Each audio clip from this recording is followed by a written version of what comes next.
Demand for charcoal in urban areas of Ghana has been increasing over the years. While government policies have had the aim of reducing charcoal consumption by substituting with liquefied petroleum gas, LPG, what has happened in fact is continued rise in demand and consumption. Charcoal is projected to form an important source of energy for many years to come, especially as fuel in cooking and heating. Charcoal and firewood constitute the bulk of our primary cooking fuel in the country. And the government has come up with an ambitious target. I mean, when you talk to everybody across the globe, they say it's an ambitious one for us. Currently, our LPG access rate is 25%, and it's our target to do 50% LPG access by the year 2030. So, even if, as I said, it's an ambitious target, even if we're able to achieve this 50% LPG access, that tells you that another 50% of the population will be depending on other forms of fuel for cooking, of which majority will be bioenergy or charcoal and firewood. So we believe that that is not going to go away from us. We will still be needing them. Given the importance of charcoal as an energy source in Ghana and the huge demand for charcoal, concerns have been raised in recent years over the sustainability of the sector. This has resulted in attempts of agencies of government in Ghana to govern and regulate the sector. This is no easy task because the sector for decades has been de facto without formal state regulation and because many people in Ghana rely on the sector for their livelihood.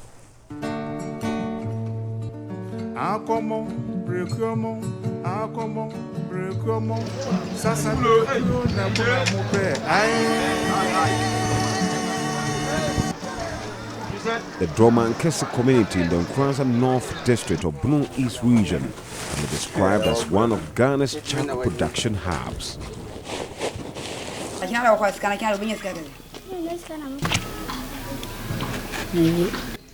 Efie Nyameche has relied on charcoal production as a main source of income for 20 years of her working life.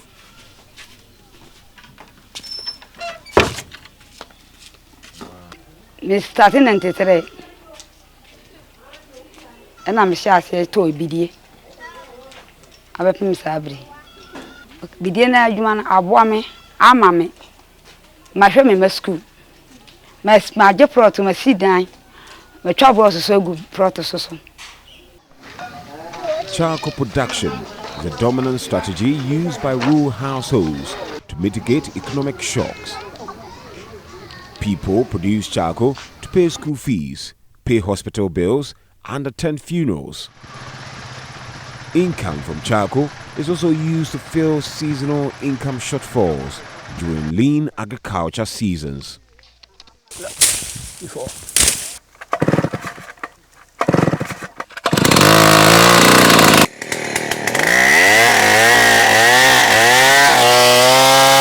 The large majority of charcoal is produced from trees cleared in farmlands and trees in bush. Most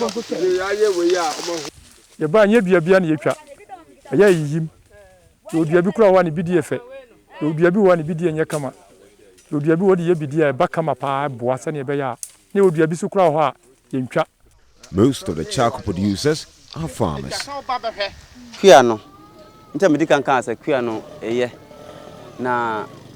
It depends seasons. Since you know ton so come, you are to buy no onion side so open. But the man more than the man be no a tumpon will be adding the way Jim say, and this can enter medical car, next can I be show.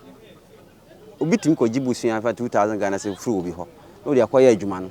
We did less than 1 month, no man than Naba. The production of charcoal has become an important livelihood activity for many households and individuals. When we quantify all these economic activities, agriculture, farming, that is crop farming, contribute 46% to their household income. And charcoal is the second one So charcoal production, charcoal trade, and wage work from charcoal contribute 17%, and it's the second source of income, which shows that charcoal production is a good source of income for this community. Then we also try to understand what motivates them to produce charcoal. And like all environmental or forest resources, first is provide them a source of income for cash and subsistence income. And of the charcoal that they produce, they only use 1%, 99% is sold to the urban areas. Then we also have what we call the gap filling. They are farmers. So in the absence of farming or during the off-season or lean season farming, you see most of them will move to produce charcoal, will take on charcoal production as an activity. So in this case, you see charcoal filling a gap in their livelihood. Then there's also what we call the safety net function. When households are faced with difficulties, economic difficulties like illness, death of a family member, and when they are in dire need of money, we ask what they do. And you realize although they are into farming, when they are in dire need of money, they tend to produce charcoal because it's a quick source of money.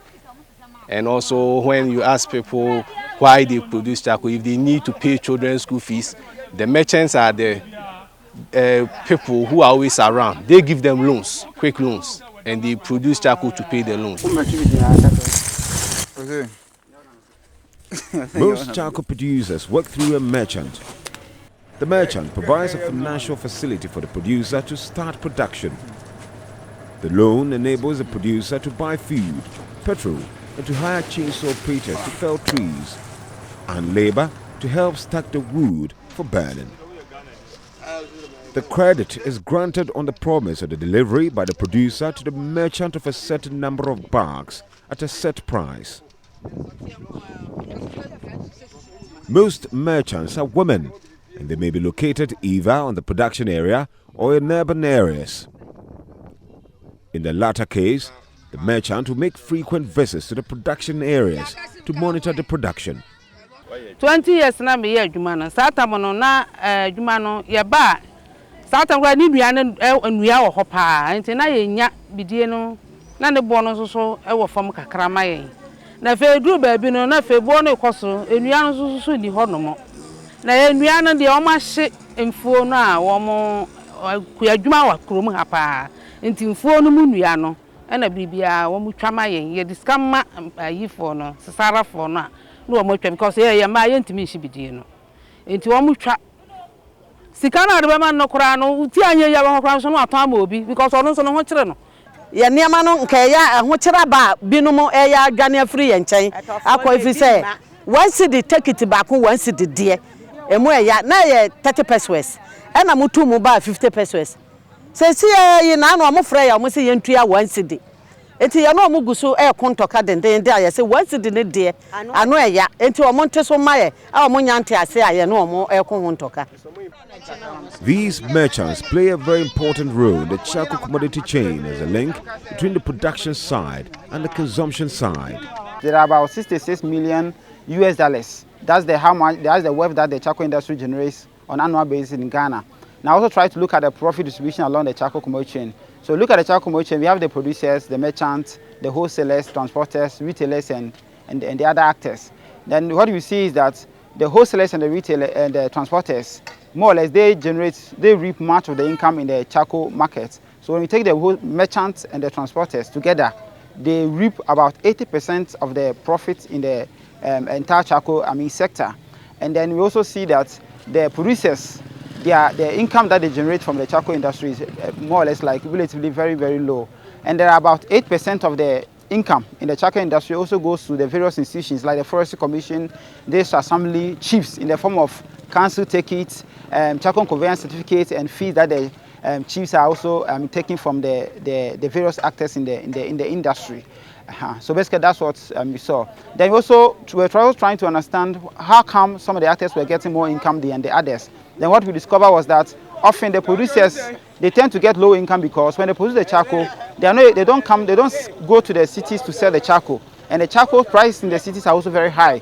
But because they sell the charcoal in the villages, they are not able to get good prices. So the merchants will come and buy the charcoal at a very more or less like lower prices, and they buy it on large quantity. And when they sell to the cities like Accra and Takoradi, they sell and also they're able to get more income from the market. On a typical day, several trucks are stationed in Dromankese community to cart charcoal to urban areas, mostly Accra and Kumasi. These trucks load between 300 and 400 sacks of charcoal. Evans Ajay loads a sack to the trucks, something he has been doing for the past 4 years. I'm a Baha, it's me the baby 1 week, and I'm in load number Cocansra, a beer, mountain in Amitimucom, me and son.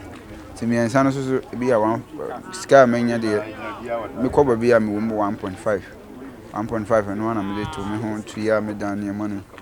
Me buy me from back, and send a bear. Your home tree when we are. 48-year-old Yawankuma has been transporting charcoal for the past 20 years, a venture he deems lucrative. Aboame, they are my mommy in secondary school. And your crown, I'm in Ibu for this Radina, Nobacasa German. And dear, Transporters and merchants, however, have concerns with state institutions. The state institutions argue that production and trade is unsustainable, and hence there's a need for regulation to ensure sustainability and to attract meaningful investment into the sector. The continuous availability of the resources we are talking about, because if there are no trees to be harvested, you cannot talk about charcoal production. So development of the resource base should be a topmost priority. And I'm happy to tell you that the Forestry Commission has a forest plantation development strategy, a 25-year forest plantation development strategy. And if we are able to implement it to the letter, I am sure it will help to increase the tree population in this country. And it is not only being done by Forestry Commission, the private sector is involved, both locally and people coming from outside. It's a very comprehensive program. To me, that holds the key to sustainability. As a first step in the regulation of the sector, Ghana's Forestry Commission has already put in place a requirement for charcoal conveyance certificate (CCC) to allow road transport of charcoal, and the certificate goes with a fee depending on the size of the vehicle. The revenue from the fee is supposed to be used for enhancing the sustainability of the sector, including wood fuel plantations. Because of lack of transparency, it is not known if revenues are spent as intended. We give them free seedlings. We give any interested person free seedlings. And then we also sometimes support these woodlot establishment. We support them with tending. We give them tending, and then technical advice, also technical support, especially pegging and planting. We give them this technical support. Yes, currently we've not started, harvesting these trees, but the idea is that by 3-4 years' time, they need to harvest and then use it for charcoal production. And then with the assistance from the Energy Commission we have trained some of these charcoal producers on the improved kiln. Now, it will come to a time you need to, before we give you permit to produce charcoal, you need to have at least a wood lot. There is legal requirement for all charcoal producers to have a permit from the Energy Commission. This requirement is on paper only and is currently not enforced on the ground. But producers fear that future efforts to enforce the requirement of a permit will jeopardize their production and incomes. Also, traditional authorities who are custodians of land and are currently granting rights to charcoal producers fear that the permit requirement administered by the state institutions will take away authority from them and also erode the significant revenues they presently extract from the production. So ukwashi bidie no a 100 bucks bia no ye 10 bucks ewo nti na sɛ wo pɛ bidie no obi a wo hye no pɛ bidie no so a inimonimu a wo di wo ba e di 1 million na 10 bucks no aka wo ho na ya wo de wo betua 1 million na na je sɛ ho ye. The proposals of statutory bodies in Ghana to formalize the charcoal sector are all based and justified on the claim of charcoal production deteriorating the environment through deforestation. The traditional way of charcoal production cannot continue, and for that matter we have to pursue lines of action such as sustainable feed supply and efficient carbonization process are what particularly EPA is looking out for. Because if you want to enter into this business and we are not sure of where you are going to have your sustainable supply of raw materials, then it is assumed that you are seriously impacting on the environment by seriously cutting and felling down trees, which is resulting in deforestation. The deforestation narrative is a narrative with deep historical roots. Colonial foresters in the 1920s and 1930s assumed that the savanna was derived from an earlier dense forest vegetation type that had been degraded to savanna as a result of the destructive farming practices of the local people. Researchers, however, say the narrative of charcoal production leading to deforestation is not supported by scientific evidence. It's more appropriate to talk about degradation of the vegetation, that is, charcoal production resulting in changes in species distribution and tree sizes. Charcoal production is like a secondary product. It's the agricultural production that is in the focus. So if somebody or if it's to be blamed for deforestation, then it should be rather be the agriculture and the agricultural production rather than the charcoal production. As I said, it's a side product. Secondly, charcoal production obviously also takes place in areas where there's no agricultural production in the bush, so to speak. But here, the story is that these environments are really weak and fragile and vulnerable. But in actual facts, these natural environments are actually adapted and able to cope with drought, with fire, and also with charcoal production. So charcoal production will normally not reduce all the trees. It will be selective and only target a number of tree species that are good for charcoal production and leaving the other trees on the land. So already there we can see that it's not really leading to deforestation, which is the complete clearing of the vegetation. And also many of the species that are used for charcoal are able to sprout from the stump when they are cut. They will sprout and new trees will come up. That is not to say that there's no impact of charcoal production, but so it's very likely, and also our research shows that in those communities where you have had charcoal production for many years, it might be difficult to find the same species, or the same tree species, and in the same sizes as before. So there is an impact, but it's not just outright deforestation. There is presently in Ghana a huge focus on support for tree planting for charcoal production and for more efficient production methods, especially improved cairns.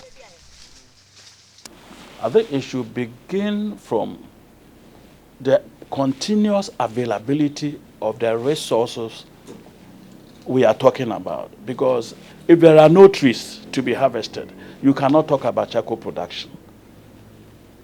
So development of the resource base should be a topmost priority. Land must be made available for them to enter into woodlots. Because when they are able to enter into woodlot production, and that cannot be done as individuals, they must come together as groups. And they must also be given the required species that must be grown, because we have traditional species that can grow fast. They must have the recommended species that they can grow within a specified area. If it is large, then they could do the harvesting in rows. That is a sustainable way of doing this. Are you getting me? And by doing so, at least it will have less impact. And we must also encourage, like I have said, that other people, corporate organizations must also enter, like the assemblies who have a stake in some of these things, must also enter and ensure that they assist them with credit facilities so that they will may have access to some of the improved technologies so that they will use. I think with this, it will be okay. And I must also admit that our fees and charges must also be reviewed so that at least, no, they must be reviewed to really meet the demands of the people that we meet, because these are peasant people who are in the Dromankese Charcoal Producers Association is committed to producing charcoal by growing trees alongside their food crops.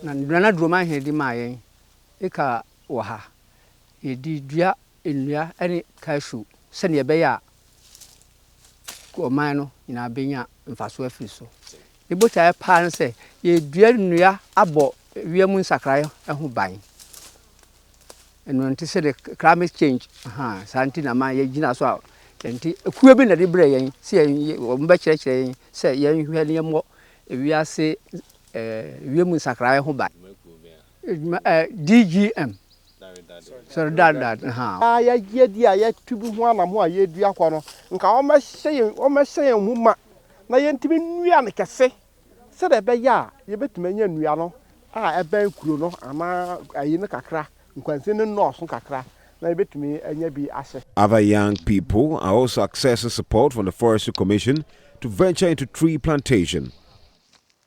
When you plant the forestry, when you are into forestry at least, though the time for you to end, let me say the time frame is much longer than the crops. This is just a long time project, but for the crops it's yearly. Every year or 8 months you have to cultivate or you have to harvest. But this time, like for the cassia like this, if it is woodlot, at least it has to take you 4 years before you can achieve something or you can get something. Because when this one takes me 4 years and the crop aspect of it takes me, let me just say yearly, at the end of the tenure, when you sum up everything, you see that you arrive at a point, the same point. But tree planting for charcoal production and shift to new improved production techniques are not without challenges.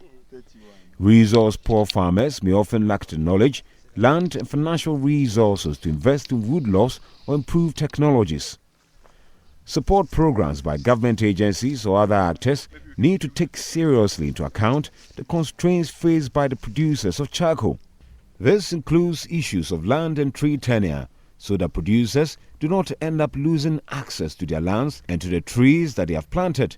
And that is not only the better off by producers who are able to benefit from interventions, but also the poor. There's room for improvement in current programs in these issues.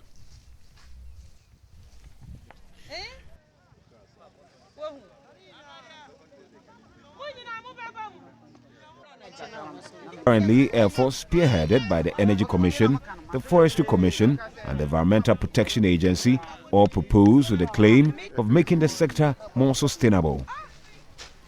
While these efforts hold many ideas with a potential to improve the charcoal sector, there is a need to examine the proposed measures critically in relation to whether they are likely to be able to be implemented and work on the ground and in relation to their consequences for the livelihood of the small-scale producers who depend on charcoal production.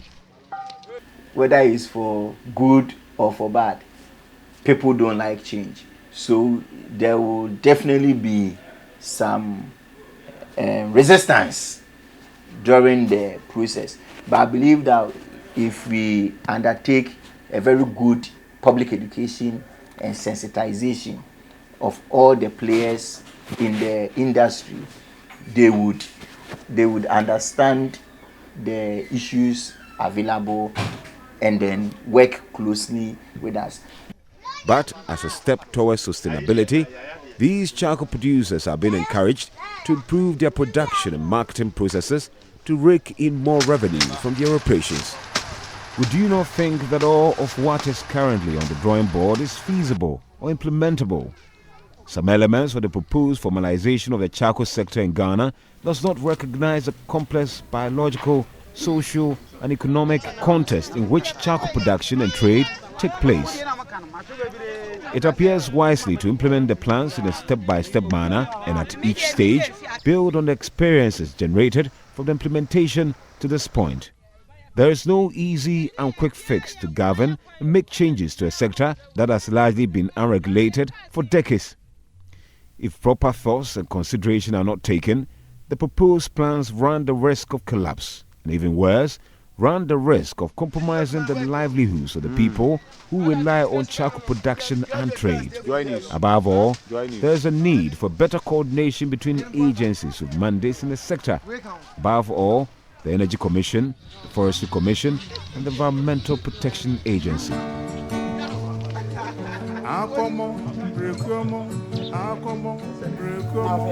Sasa brekuo na kuna mupe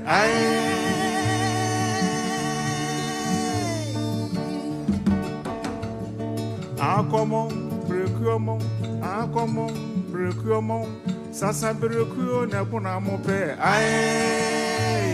Akoba madiache obrekuo anayeno Akoba madiache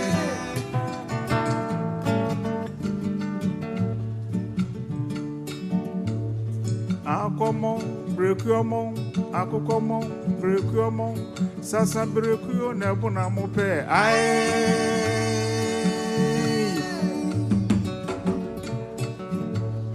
Akomo brekuo sasa brekuo na buna mope Akoba madiache obrekuo enayeno Akoba madiache